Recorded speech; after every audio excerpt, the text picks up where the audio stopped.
Mark Twain once said, "The secret of getting ahead is getting started."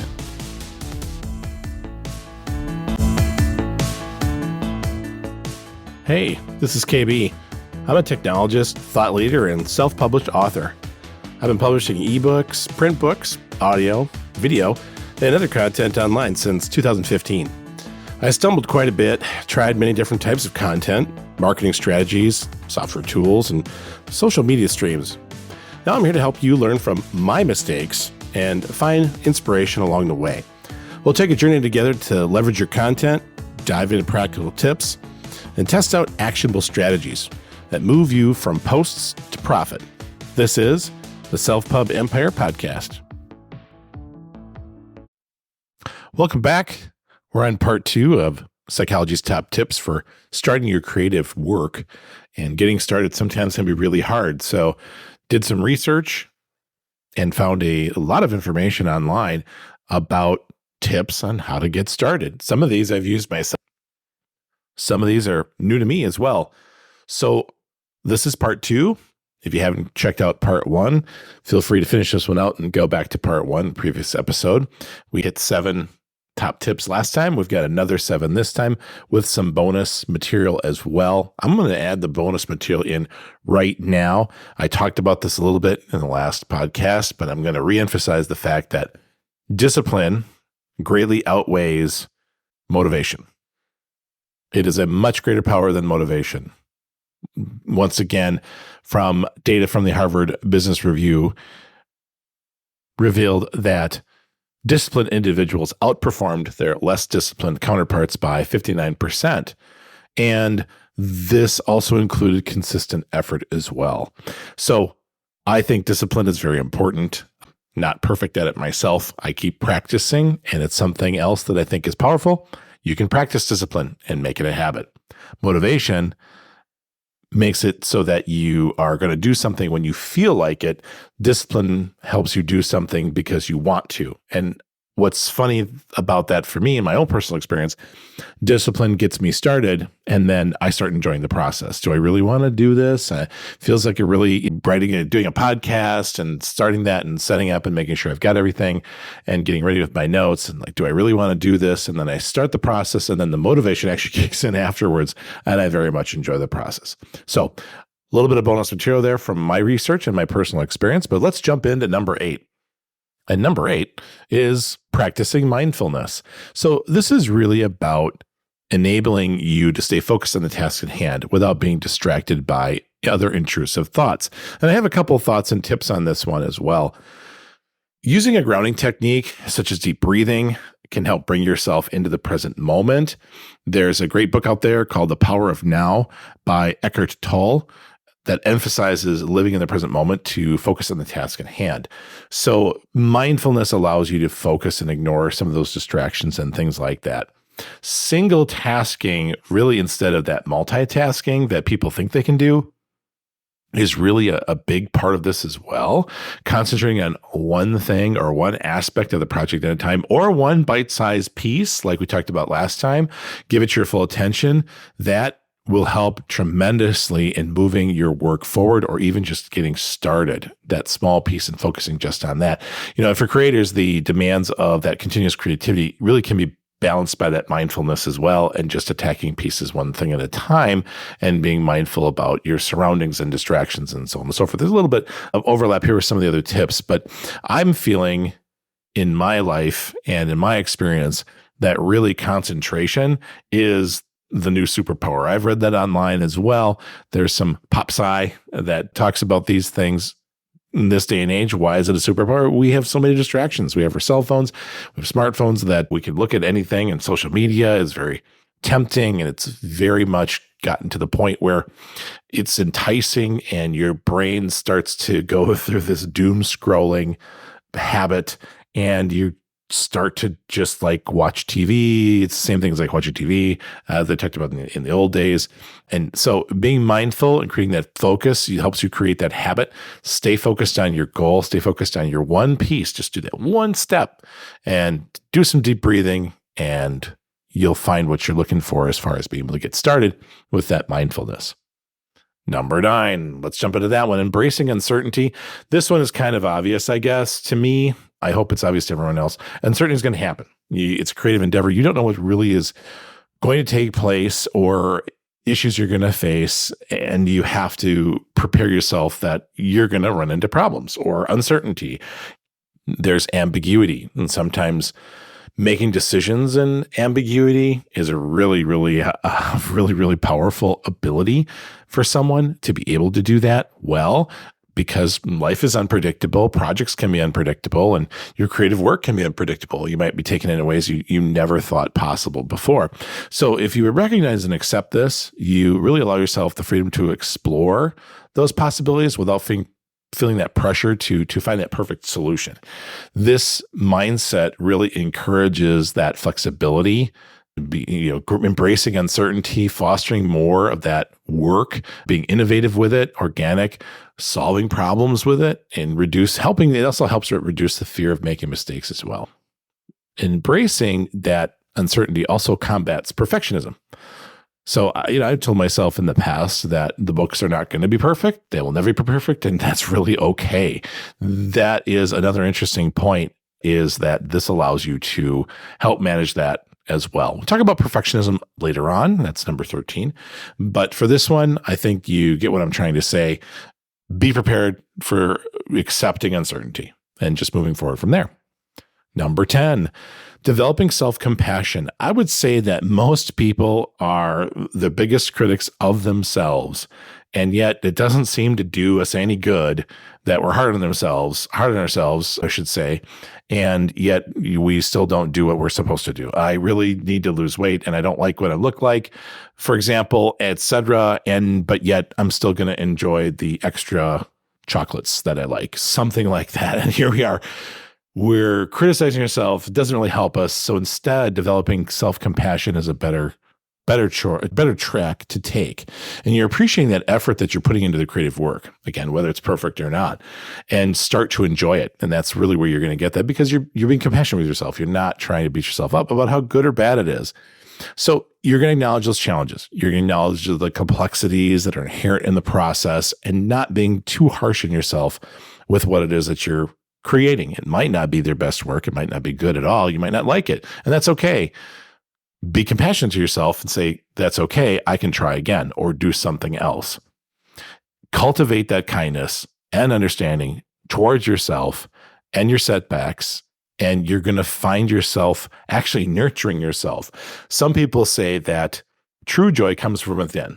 Happiness is fleeting, but true joy actually comes from within and lasts. It's kind of similar to the idea of discipline versus motivation. Discipline lasts, whereas motivation can be fleeting. Happiness is fleeting, but inner joy does last. So if you're self-compassionate, a lot of times you're going to move towards that self-joy, being able to get that joy from within. And it's important to be that empathetic person, because the world isn't empathetic most of the time. So being empathetic to yourself, start with yourself, helps you move forward, helps you get working on something.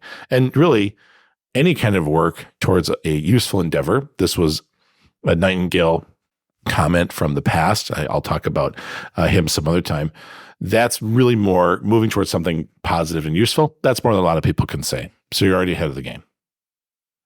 Number 11, finding joy in the process itself. Now, this should be easy. Sometimes it's not, but you really better enjoy what you're doing. And I'm not talking about a day job, or I hope that's the case. I hope you enjoy your day job too, or your evening job or whatever. But if you're doing a creative work and you're not enjoying it, why are you doing it? That makes no sense. This one felt really painfully obvious to me, but yet I have a feeling people try to move forward with certain things and they don't find joy in the process anymore. I actually think some folks have gone through this as kind of an existential crisis.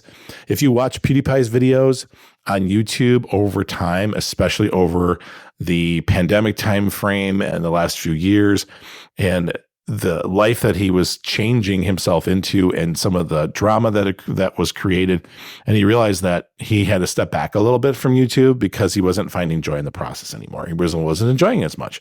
And so instead, he moved really to a better place and found joy in the process once again. So finding that in active creation being joyful rather than saying, I'm going to do it so I can make money. That would be great, but that doesn't mean that's your only goal. I certainly hope you like it. It can be balanced with those milestones you talked about and balanced with what you like to do, where you're going to go with it, and so on and so forth. If you're not finding joy in it, and it doesn't have to be every time, but if you're not finding any joy in it ever, you may want to pivot a little bit. From my own personal perspective, I said to myself, I don't want to write books anymore. I think it's fun. I enjoyed it. I've done a bunch of different kinds of books, which I'll talk about later, for different, aspects and of the types of things that you can publish on Amazon publishing. But I decided that I was not going to do it anymore. So I'm doing podcasts instead, which is actually becoming a lot more fun. So it was time to pivot. And that's what I did. And for creators especially, sometimes you can push through and get your magnum opus done and release to this world and have this little excitement and then release it. And, no one seems to care. So that is painful. But if you're finding and enjoying the process, does it really matter? Probably not, because you've enjoyed it. You did it and you found it worthwhile for yourself. So find that inner joy in that work. Number 12, seeking feedback selectively. I am careful about this one because this might not be a popular opinion, but you have to be really careful about what kind of feedback you're getting, not what kind of feedback you're getting, but where you're getting your feedback from. Not everyone is going to be supportive. Not everyone's going to provide good feedback. You may end up with a lot of bad feedback that's just very negative and pointless. Like, why didn't someone else do this before? Or why would you bother doing this? There's a million of these other things around there. You're going to fail. Sometimes that feedback is really not helpful for you to get started. You say, yeah, why is that? So you want to make sure that you're sharing any kind of progress or any kind of work with trusted individuals that provide constructive input, but also respect your creative vision. And that's tricky. Unsupportive criticism in early stages of any work really will kill it. And the right mix of person, and you'll know who those people are, will be able to help you with the right kind of information back and feedback without destroying your ego and without saying things that are really not founded in fact, but are emotion. So there's nothing worse, really, than sharing something with someone who will be overly critical or unsupportive of it. They may have good insights into the work itself, but they probably really just destroyed your mental motivation. So now you're stuck. What do you do? You're really going to have to struggle and go back to square one. So what you want to do is find a balanced approach. This is my opinion. You want to find a balanced approach. Find that individual. And as a side note, this is important. If your significant other is unsupportive, you need to do one of three things. You need to either stop the work because really you're just working against the stream and the flow of your life because you're going to get resistance all the time for this. You can also explain kindly with the intent of getting bored with your work, and hopefully they'll come around and say, yes, I support you. What do you need from me to help you with this? And how do we draw a balance? Because I'm really thinking a lot of this is to do with time. Creative works take time. And how do you balance out spending time on something? And then the significant other might not like that, for example. So that's option 2. Option 3, well, you might have to find a new significant other. Sadly, sometimes it takes option 3. And you just move on. And that's the end of it. So I hope that you are thinking about someone in your life right now that could provide appropriate feedback, that isn't overly critical and is supportive, but is appropriate in saying you might want to tweak this or tweak that. I have several individuals in my life because I have a bunch of creative people that I talk to all the time and that are in my really inner circle of people that I enjoy being around, and they're just the right kind of people for this kind of thing. So seeking feedback selectively, that's number 12. Number 13, manage perfectionism. It will never be perfect. Never. I'm going to repeat that. It will never be perfect. There's no such thing. It's a fallacy. Perfectionism is dangerous, and you need to move forward with good and really good creative work, but not perfect, whatever that definition is. It's a fallacy. So challenge those unrealistic standards for yourself, and you're going to want to prioritize progress over perfection, because progress over perfection for getting started means that maybe you're not an expert yet, but you're just starting out. Make progress. You'll become an expert. It's all you have to do is keep moving forward and keep learning. The Japanese have a wonderful concept called wabi-sabi. WABI-SABI. Wabi-sabi. It's really the idea of embracing imperfections as an integral component of the creative journey, and it's essential for fostering that creativity without being hindered by unrealistic expectations. It's really great to think about. I love that. I wish we had a word in English for that, but wabi-sabi is out there to say, hey, this creative work isn't perfect, but the imperfections have come along with it, and that makes it what it is.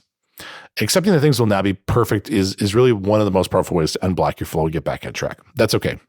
To remember that you're going to have that imperfection. It's okay to help with this, to unblock your flow, to use this way of saying, yeah, I'm not going to be perfect. This isn't going to be perfect. And I'm going to embrace some of the imperfections. I'm speaking on this podcast right now. Some of the words I'm fumbling with, I'm probably not going to edit those out. That's part of the imperfectionism of a podcast. I'm having a conversation with you. Conversations can be messy and not always exactly correct and enunciated appropriately. But I think I got Eckhart Tolle pronounced correctly. So pat myself on the back from that one. And I think I pronounced wabi-sabi correctly as well. So again, pat myself on the back for the tough ones. But you can always go back and revise. I don't think I'm going to do that for some of this podcast, but certainly you can always go back and revise. And I don't think you want to revise right away. Get moving, get those progress pieces going, and that's okay.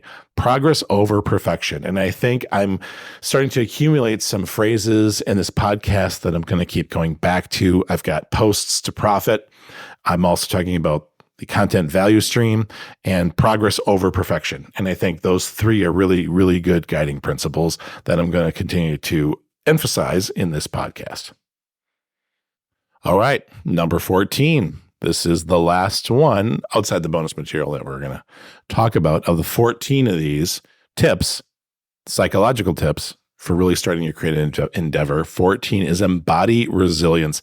I think you could probably say that you really want to be able to embody resilience in your life, not just in your creative work. And I think that you're going to find that you will have challenges and setbacks and obstacles and things to overcome when you're creating whatever it is you're creating. It could be any kind of thing that will be a challenge, but being creative and thinking through it and being resilient and taking those punches and rolling with those punches, I think is very important. And I think there's a quote, and I can't remember who said it, but really it's not how many times you fall down, it's how many times you get back up after you do so. And there's other ones too. Zig Ziglar, I think, had a story. And I recommend, by the way, as a side note, I recommend actually any kind of Zig Ziglar information or stories or content you can find out there. His stuff is still out there, and he is really a great motivational speaker. He is really good with quips and phrases, and I like that style. And I think we've lost some of those things, but I think that he was able to condense concepts very quickly into bite-size items that I think that you might really gain a lot from. And I'll probably another podcast talk about all the books that influenced my thinking in my life. And Zig Ziglar is definitely one of them. I think one of the ones that comes to mind with resilience is you don't know when you're driving downtown when all the green lights are going to be green, when all the lights are going to go green. You can't predict that. And people are going to say, well, I'll get going when, and he says it, he does it in such a way that it's such a story and it's amusing. And it's like, I'll just get going when all the lights turn green, zig, and blah, blah, blah, blah. And he'd talk through all those kinds of things and say, but the point, say those kinds of things and have phrases. But the point here is you don't know what you're going to run into. You can't predict when the lights are going to go green to get downtown. So you have to be resilient for when the stoplights hit and you're able to move forward from there when the light turns green again. And eventually you'll get downtown, sometimes quickly, sometimes not so quickly. And you have to be resilient. So that's a great story from Zig. You can check him out I certainly would do so. I certainly enjoy it. I think one of his books that he had was called I'll See You at the Top. And if I remember correctly, he was unable to get it published, and he had to overcome just that part by really publishing it, I think, himself. And this was in a day and age way before Amazon that he was prominent and running seminars, and he would be a motivational speaker and travel all over the country. And so I think it was I'll See You at the Top. But there's a lot of good audio that you can find from Zig, and his presentations are really, really good. He passed away a number of years back, but really he was a great motivational speaker, and he had a lot of these great stories and concepts that I think were very useful. I remember another one too that just popped into my head, which really was about the idea that someone was saying, well, Zig, I'll get to it after such and such thing happens, and I'll really get after it. And then the thing happened. Oh, wait, but then this other thing came up, and then I'm going to really get after it. And he of course tells it in such a way. And so the bottom line really came down to you've got to manage the fact that there's numerous excuses that you're going to run into mentally that's going to keep you from doing your work. So going back to this, number 14, embodying that resilience or embracing it, you have to try to cultivate that emotional flexibility and realize that you can accept your obstacles and find these challenges as an opportunity for growth. Can you learn something from it? Not always, but can you learn something from it? Keeping you open-minded, you can pivot from the setbacks, pivot from certain things. I'm going to use the books again. I don't want to write books anymore. And so I'm pivoting away from that. And this is what I'm doing instead. You can get valuable lessons from these challenges that you run into, and fortitude, perseverance kind of goes back to discipline and an enduring commitment to that creative work that you're trying to do. You're going to be able to overcome hurdles and actually create what it is that you're trying to create. And hopefully that momentum and the flow that you're going to receive from that will help you as well. So if you're in the flow and you're running into obstacles, you can come back from that quickly because the flow helps you do that. So that's number 14. That's the last one on the list. It's embodying the resilience. So going back to the beginning and what I talked about before, let's do a quick recap of all of the items and then talk about discipline. So number 1, setting a clear intention. What's the goal that you try to have in mind? 2, create a environment for yourself conducive to your work. 3, establish a routine, make it a habit, right? Those kinds of things. 4, engage in pre-work rituals. What things help you get in the mind state that you're looking for? 5, overcoming that fear of failure. It's a huge, huge influencer on behavior fear. 6, start with small steps, bite-sized pieces. 7, leveraging your inspiration triggers. How do you get motivated? What motivates you? Seek those things out. 8, practicing mindfulness. 9, embracing uncertainty. 10, developing self-compassion. 11, finding joy in the process itself. 12, seeking feedback selectively. 13, managing perfectionism. And 14, embracing that resilience. And so talking about, again, discipline versus motivation, what separates you from other creators? How can you really not necessarily differentiate yourself to the market, but what differentiates you from someone that was saying that they say that I want to be a YouTuber and not really doing it? And that really is accepting and embracing some, if not all of these tips to keep you going, small bites, being disciplined with it, having consistent action, providing consistent work. And that's what differentiates you.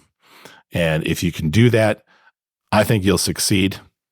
And I know that I would be very interested to hear what things you do to help you get motivated and create what it is you're going to create.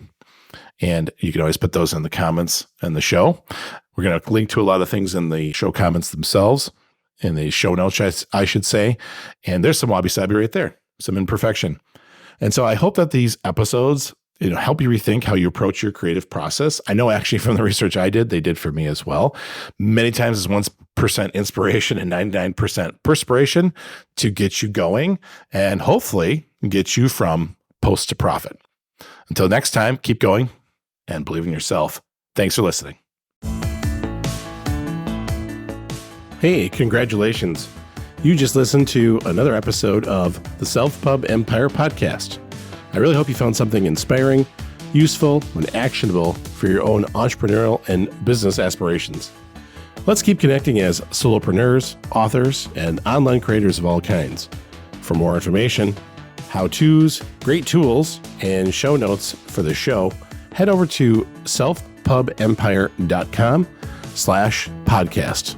Until next time, let's continue moving from posts to profit.